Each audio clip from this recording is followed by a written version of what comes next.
Hey guys, today I'm going to show you how to rotate tires on your Tesla Model 3, so if you're interested, stay tuned.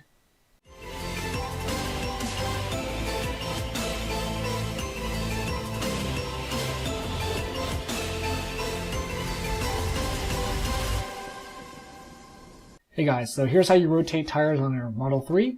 So first the tools, you're going to need a deep socket set, you're going to need a breaker bar, you're obviously going to need your jack pads, a torque wrench, and of course a jack and jack stands. So those are the things that you need. A little bonus from me is I use my impact driver as well. It just makes it a little bit easier. So you don't need that, that's optional, but it does help. So to get started, first thing you want to do is, for me, I take this pad out of my actual jack. So that way the jack pad is kind of like in this, like in a little cup. So that way it doesn't slip, because I don't want it to slip and maybe damage the battery. So that's why I do that. So go ahead and put the jack pad in the jack point there. And any jack pad you have, it should stick like this. So put it in there, put your jack, under there and lift it slightly, but not all the way up just yet. And so the reason why you want to do that is because, at least for these tires, since they are torqued at 129 foot-pounds, so see, I'm showing you that basically it's up off the ground a little bit, but the tires are still touching the ground. And so the reason why you want to do that is because since these lugs are torqued at 129 foot-pounds, for my impact driver it's a little bit too much and it can't handle that much torque. It can't get that much torque out or off. So I use my breaker bar with a deep socket to break them loose first.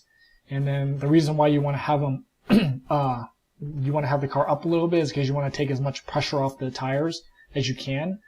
Basically because if you don't, you could possibly ruin your hub or your rotors. So that's why you do that. And then also make sure when you're taking the lugs off that you do it in a star pattern like you see. That way it evenly distributes or undistributes the weight depending which way you're going. So my 4 lugs plus the lock, take those off, do it on both sides, and then you can pump the car all the way up. So once you do that, then go ahead and put jack stands under both sides. So here's the front side. I'll show you a better picture in just a second, but you want to put both of them on the suspension area. Since you can't put them in where the jack points normally are, that usually have pinch welds because there's a battery and you have your jack pads there. So this is the front, just right under the McPherson strut, right on the suspension there. And then on the back is similar, so right on the suspension in between this plastic cover and the whatever piece that is. I'm not sure if that's a shock or not. So what I'm going to do is I'm going to leave the jack there, ready to be pumped up just as extra security so nothing slips or nothing falls and I don't want to break anything. So once you've done that, then go ahead and take off all the lugs. So here's my impact driver, so it helps makes it a little bit faster to get all the lugs out. You don't have to wear out your wrists and all that stuff, just turning your socket wrench or your breaker bar or whatever. So go ahead and take off the tire.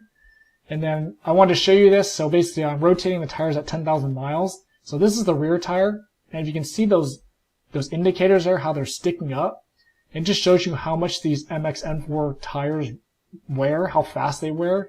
And so if you've seen online, or I've seen online, there's many instances that these tires in particular wear out really quick. And so you can see a total difference on the front tire where those indicators aren't even sticking up at all. It's not even close.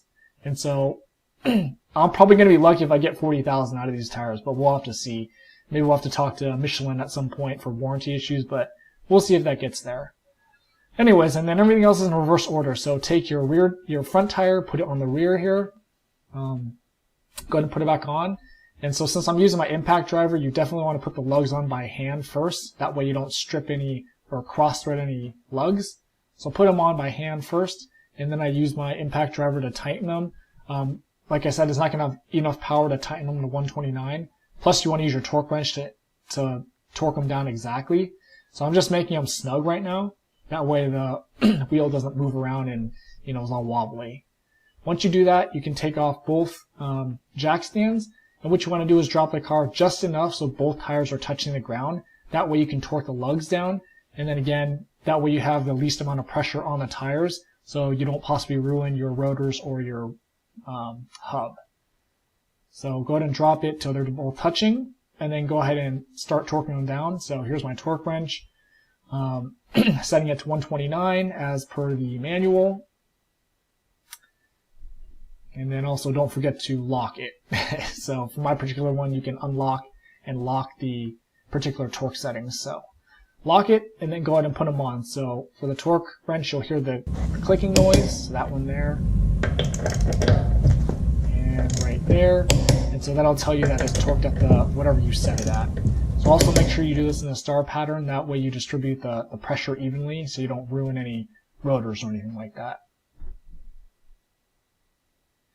Once you've done that, that's basically it. Drop the car all the way down. Don't forget to take your jack pad out, and that's it. You've rotated your tires. So if you thought this video was helpful, don't forget to comment, like, share, and subscribe, and thanks for watching.